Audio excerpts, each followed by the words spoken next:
இயேசுவுக்கே புகழ். இயேசுவில் பிரியமானவர்களே, இன்று நம் ஆண்டவர் ஏசாயா 58 அதிகாரம் 8 இவ்வாறு நம்மோடு பேசுகின்றார். உன் ஒளி விடியல் போல் எழும், விரைவில் உனக்கு நலமான வாழ்வு துளிர்க்கும். இரவு எவ்வளவு நீண்டதாக இருந்தாலும் அது நிரந்தரமானது அல்ல.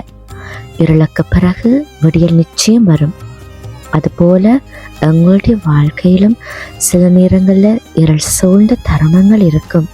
இனி என்ன ஆகும் என்ற கேள்வி எங்களுடைய மனதை வாட்டி வதைக்கும். ஆனால் ஆண்டவர் சொல்லும் வார்த்தை நமக்கு ஒரு புதிய நம்பிக்கை தருகிறது.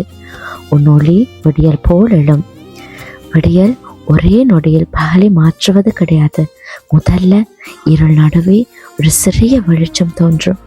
பின்னர் அந்த வெளிச்சம் மெதுவாக பரவி இருளை முற்று முழுவதுமாக மூடிவிடும். அதுபோல ஆண்டவர் நம் வாழ்க்கையில் செய்யும் மாற்றங்களும் சில நேரங்களில் மெதுவாக தோன்றலாம். நாம் காண்பது சிறிய நம்பிக்கையாக இருக்கலாம். ஆனால் ஆண்டவருடைய கையில் அந்த சிறிய வெளிச்சமே ஒரு புதிய நாளின் தொடக்கமாக இருக்கிறது. கடந்த காலத்தின் காயங்கள் இன்று எங்களுடைய மனதை பிடைத்து கொண்டிருந்தாலும் அவை நம் எதிர்காலத்தை தீர்மானிக்கிறது கிடையாது. நேற்று நடந்தது நேற்று முடிந்து விட்டது. இன்று ஆண்டவர் நமக்கு இன்னொரு காலை நேரத்தை கொடுத்திருக்கிறார். இந்த காலை நான் உன்னோடு இருக்கிறேன், மீண்டும் எழு என்று அவர் நம் உள்ளத்தில் சொல்லும் அழைப்பாக இன்றைக்கு அது இருக்கிறது. விரைவில் உனக்கு நலமான வாழ்வு துளிர்க்கும் என்ற வார்த்தை மிகவும் ஆறுதலாக இருக்கிறது. வறண்ட கிளையில் துளிர் தோன்றுவது போல நம்பிக்கை இல்லாத இடத்தில் ஆண்டவர் புதிய வாழ்வை உருவாக்க முடியும். காயப்பட்ட மனதில் சமாதானம் துளிர்க்கலாம். சோர்ந்த உள்ளத்தில் நம்பிக்கை துளிர்க்கலாம். மூடிய கதவுகளுக்கு பின்னால் ஒரு புதிய வாய்ப்புகள் திறந்திருக்கலாம். அதனால இந்த காலையை பயத்தோடு அச்சத்தோடு இல்லாம நம்பிக்கையோடு ஆண்டவர் மேல முழு விசுவாசத்தோடு தொடங்குங்க.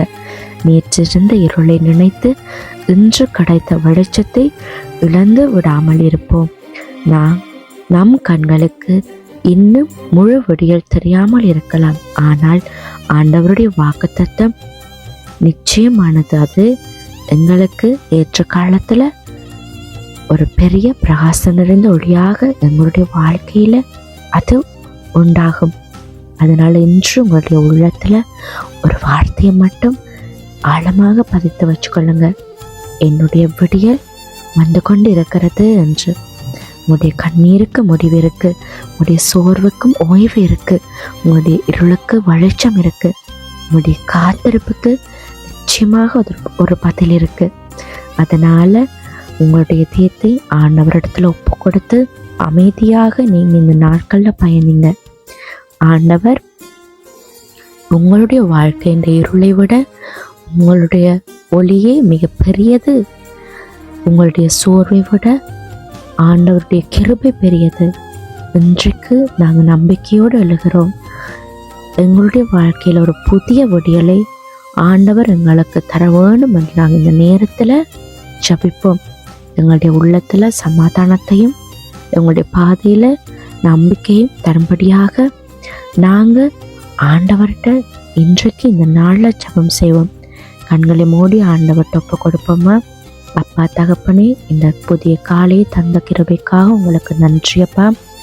எங்களுடைய வாழ்க்கையில இருள் சூழ்ந்த நாட்களையும் இருள் சூழ்ந்த நிகழ்வுகளையும் நாங்கள் மறந்து நீங்க எங்களுக்கு காட்டுகிற புதிய விடியலை நோக்கி நாங்கள் பயணிக்க எங்கள் ஒவ்வொருவருக்கும் கிருபை செய்யுங்க. உங்களுடைய அன்பிலையும் உங்களுடைய பாதுகாப்புலையும் நாங்கள் நாள் முழுவதும் நிலைத்திருக்க எங்களுக்கு கிருபை புரியுங்க. ஆமேன்.